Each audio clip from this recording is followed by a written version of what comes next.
Hi hello ನಮಸ್ತೆ. ಇವತ್ತು ನಾವು ಡೈರೆಕ್ಟಾಗಿ ಕುಕ್ಕಿಂಗ್ ಹೋಗ್ಬಿಡೋಣ. ನೀವು ಆಲ್ರೆಡಿ ಟೈಟಲನ್ನು ನೋಡಿದ್ರಿ ಅನಿಸುತ್ತೆ.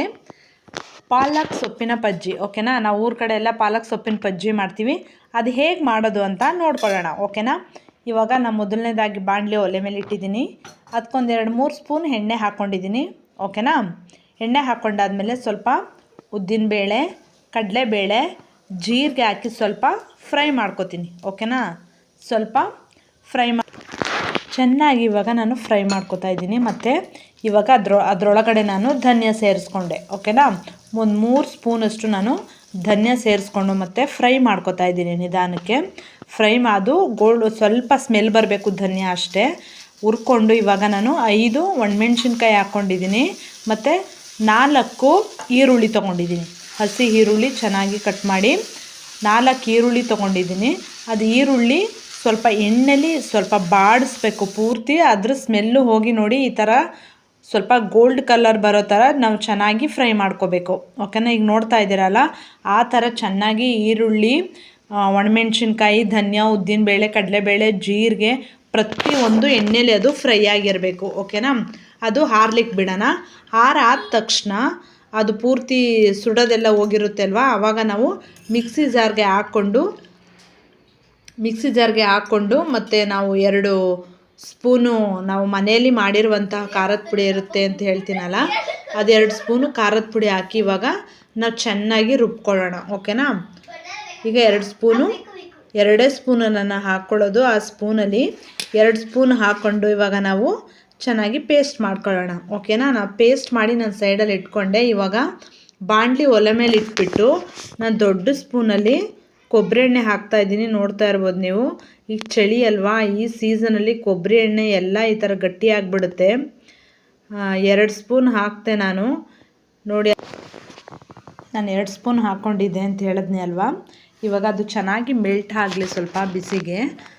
ಮೆಲ್ಟ್ ಆದ ತಕ್ಷಣ ಇವಾಗ ನಾವು ಸಾಸಿವೆ ಹಾಕ್ಕೊಂಡ್ವಿ. ಸಾಸಿವೆ ಸಿಡಿದ ನಂತರ ನಾನು ಇವಾಗ ಜೀರಿಗೆ ಹಾಕೋತಾ ಇದ್ದೀನಿ. ನೀವು ನೋಡ್ತಾ ಇದ್ದೀರಲ್ಲ, ಜೀರಿಗೆ ಹಾಕ್ಕೊಂಡೆ. ಇವಾಗ ನಾನು ಜೀರಿಗೆ ಹಾಕಿ ಸ್ವಲ್ಪ ಅದನ್ನು ಸ್ವಲ್ಪ ಇದಾದಮೇಲೆ ಉದ್ದಿನಬೇಳೆ ಮತ್ತು ನಾನು ಕಡಲೆಬೇಳೆ ಹಾಕೋತಾ ಇದ್ದೀನಿ.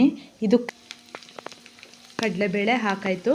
ಮತ್ತು ಕಡಲೆಬೇಳೆ ಹಾಕಿ ಸ್ವಲ್ಪ ಫ್ರೈ ಮಾಡಿಕೊಂಡು ನಾನು ಇವಾಗ 1 ಉಂಡೆ ಬೆಳ್ಳುಳ್ಳಿ ಸಿಪ್ಪೆ ಬಿಡಿಸಿಟ್ಕೊಂಡಿದ್ದೆ, ಅದು ಬೆಳ್ಳುಳ್ಳಿ ಹಾಕಿ ಇವಾಗ ಚೆನ್ನಾಗಿ ಎಣ್ಣೆಯಲ್ಲಿ ಫ್ರೈ ಮಾಡೋಣ, ಓಕೆನಾ. ಬೆಳ್ಳುಳ್ಳಿ ಹಾಕಾದ್ಮೇಲೆ ನಾನು ಇವಾಗ ಕರ್ಬೇವಿನ ಸೊಪ್ಪು ಹಾಕ್ಕೊಂಡಿದ್ದೀನಿ. ಕರ್ಬೇವಿನ ಸೊಪ್ಪನ್ನ ಸ್ವಲ್ಪ ಫ್ರೈ ಮಾಡೋಣ, ಓಕೆನಾ. ಈಗ ಪಾಲಕ್ ಸೊಪ್ಪು ಡೈರೆಕ್ಟಾಗಿ ಇವಾಗ ಪಾಲಕ್ ಸೊಪ್ಪು ಹಾಕೋಣ, ಓಕೆನಾ. ನನ್ನ ಹತ್ರ 2 ಪಾಲಕ್ ಸೊಪ್ಪು ಕಟ್ಟಿತ್ತು, ಅದರಿಂದ 2 ಪಾಲಕ್ ಸೊಪ್ಪು 2 ಕಟ್ಟನ್ನು ಹಾಕ್ಬಿಟ್ಟೆ. ಚೆನ್ನಾಗಿರುತ್ತೆ ಇದು ಅಂತ ಹೇಳ್ಬಿಟ್ಟು, ಬಜ್ಜಿ ಚೆನ್ನಾಗಿರುತ್ತೆ ಅಂತ ಹೇಳ್ಬಿಟ್ಟು 2 ಕಟ್ಟು ಮಾಡಿ ಕಟ್ ಮಾಡಿಟ್ಟಿದ್ದೆ. 2 ಮಾಡಿಬಿಡೋಣ ಅಂತ. ಇವಾಗ ಅದಕ್ಕೆ ಸ್ವಲ್ಪ ಸಾಲ್ಟ್ ಹಾಕಿ ಸ್ವಲ್ಪ ನೀರಿನ ಅಂಶ ಚೆನ್ನಾಗಿ ಹೋಗೋ ತನಕ ಫ್ರೈ ಮಾಡೋಣ, ಓಕೆನಾ. ನೋಡಿ ಎಷ್ಟು ನೀರಿದೆ ಅಲ್ವಾ, ತೊಳೆದಿರೋದ ಪಾಲಕ್ ಸೊಪ್ಪು ತೊಳೆದಿರುವಂಥ ನೀರು ಹಂಗಿರುತ್ತೆ, ಓಕೆನಾ. ಅದು ಒಲೆ ಮೇಲೆ ಬೇಯ್ತಾ ಇರಲಿ. ಇವಾಗ ನಾನು ಸೈಡಲ್ಲಿ ಇದು ರುಬ್ಬಿಟ್ಕೊಂಡಿದ್ದೆಲ್ಲ, ನಾನು ಸ್ವಲ್ಪನೂ ನೀರು ಆ್ಯಡ್ ಮಾಡಿಲ್ಲ. ನೀರು ಆ್ಯಡ್ ಮಾಡಬಾರ್ದು, ಓಕೆನಾ. ನಾವು ಹೆಂಗೆ ರುಬ್ಬಿರುವಂತಹ ಮಸಾಲೆ ಅದೇ ಥರ ಇರಬೇಕು, ನಾವು ನೀರನ್ನು ಆ್ಯಡ್ ಮಾಡಬಾರ್ದು. ನೋಡಿದ್ರಲ್ವಾ, ಇವಾಗ ಸ್ವಲ್ಪ ಇನ್ನೊಂದು ಸ್ವಲ್ಪ ಇದೆ ಅಂತ ಕಾಣಿಸುತ್ತೆ ನೀರು. ಸ್ವಲ್ಪ ಆಲ್ಮೋಸ್ಟ್ ಎಲ್ಲ ಹೋಗಿದೆ ಇವಾಗ ನೀರಿನ ಅಂಶ. ಇವಾಗ ಇದು ಹಾಕಿ ನಾವು ರುಬ್ಬಿರುವಂತಹ ಮಸಾಲೆ ಎಲ್ಲನ ಹಾಕಿ ಇವಾಗ ಚೆನ್ನಾಗಿ ತಿರುವೋಣ. ಈಗ ಸ್ವಲ್ಪ ನೀರಿನಂಶ ಇದೆ, ಅದು ಆ ನೀರಿನಂಶ ಎಲ್ಲ ಸುಂಡೋಗಬೇಕು. ಆ ಥರ ನಾವು ನಿಧಾನವಾಗಿ ಇವಾಗ ಪಾಲಕ್ ಸೊಪ್ಪಿಗೆ ಹೊಂದ್ಕೊಳ್ಳುವಂತೆ ನಿಧಾನವಾಗಿ ನಾವು ತಿರುಗೋಣ, ಓಕೆನಾ. ಪಾಲಕ್ ಸೊಪ್ಪು ಮತ್ತು ಈ ಮಸಾಲೆ 2 ಹೊಂದ್ಕೋಬೇಕು. ಆ ಥರ ನಾವು ಈಗ ತಿರುಗೋಣ, ಬಿಡದೇನೆ ತಿರುಗ್ತಾ ಇರಬೇಕು. ಆವಾಗ ಅದರಲ್ಲಿರುವಂತಹ ನೀರಿನಂಶ ಎಲ್ಲ ಹೋಗಿ ಅದು ಪಾಲಕ್ ಸೊಪ್ಪು ಮತ್ತು ಮಸಾಲೆ 2 ಕೂಡ್ಕೊಳ್ಳುತ್ತೆ, ಓಕೆನಾ. ನೋಡಿ ಈ ಥರ ಬರುತ್ತೆ, ಈ ಥರನೇ ಚೆನ್ನಾಗಿರುತ್ತೆ ಟೇಸ್ಟು, ಓಕೆನಾ. ಅದು ನೀರಿನಂಶ ಎಲ್ಲ ಒಂದು ಸ್ವಲ್ಪನೂ ಇಲ್ಲ. ನೀರಿನಂಶ ಇದ್ದರೆ ಅದು ಚೆನ್ನಾಗಿರಲ್ಲ. ನೀವು 2 ದಿನ 3 ದಿನ ಇಟ್ಕೊಂಡು ಬೇಕಾದರೂ ತಿನ್ಬೋದು.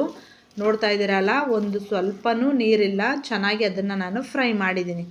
ಇದು ಏನೇನಕ್ಕೆಲ್ಲ ಚೆಂದ, ರೊಟ್ಟಿಗೂ ತಿನ್ಬೋದು ಮತ್ತು ಚಪಾತಿಗಂತೂ ಮಾಡಿಸಿದ್ದು. ಇನ್ನೊಂದು ಸ್ವಲ್ಪ ಎಣ್ಣೆ ಅಥವಾ ತುಪ್ಪ ಹಾಕ್ಕೊಂಡ್ರೆ ಅನ್ನಕ್ಕೂ ತಿನ್ಬೋದು, ಏನಿಲ್ಲ. ಚಪಾತಿಗೆ ಕಾಂಬಿನೇಷನ್ ಚೆನ್ನಾಗಿರುತ್ತೆ ಇದು ಪಾಲಕ್ ಸೊಪ್ಪಿನ ಬಜ್ಜಿ. ರೈಸ್ಗೂ ಚೆನ್ನಾಗಿರುತ್ತೆ. ನಿಮ್ಗೆ ಯಾವ್ದು ಇಷ್ಟ ಅದನ್ನು ಮಾಡ್ಕೊಂಡು ತಿನ್ನಿ, ಓಕೆನಾ. ಈ ರೆಸಿಪಿ ಇಷ್ಟ ಆಯಿತು ಅಂತ ಭಾವಿಸ್ತಾ thank you all of you.